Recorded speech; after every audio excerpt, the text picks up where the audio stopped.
A deadly earthquake has hit northwestern China. Chinese state media report at least 56 people have been killed. Hundreds more are injured in Gansu province. The 5.9 magnitude quake hit around 7:45 a.m. local time. Rescue efforts are underway but could be hampered by bad weather. The quake and aftershocks have also damaged a major highway and cut telecommunication lines, making search and rescue efforts even more difficult. David McKenzie joins us now from Beijing with more on this event. David. Well, that's right, Moneta. It was a strong earthquake and a pretty shallow one, which meant that there was damage, pretty devastating damage, at the epicenter in Gansu province in northwest China.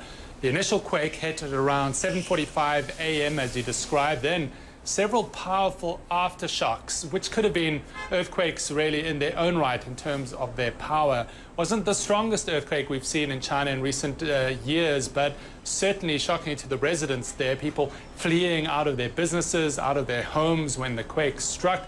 And because of the nature of the building of some of these buildings, does seem to be devastating damage, at least at the epicenter in counties like Minqiang County.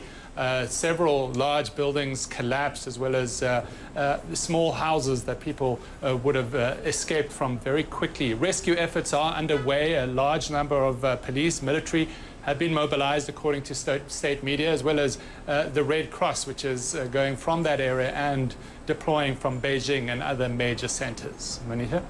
Meanwhile, getting to those to the victims of this earthquake, survivors there, is proving to be extremely difficult, especially with the weather and, of course, just the roads being destroyed.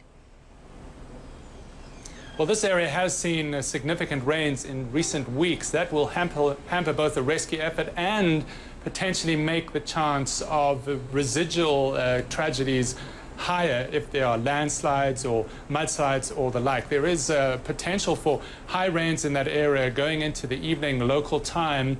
There was a very quick mobilization, it's clear, to some of these areas. Some of the more remote villages, this is quite a mountainous area, could be more difficult to reach, but it does seem that at least now it seems like there was a quick government response. The death toll has risen throughout the day. It's plateaued at this point, but I really fear that as we go into the evening hours, that death toll might rise, and there are several hundred that have been injured by this deadly quake.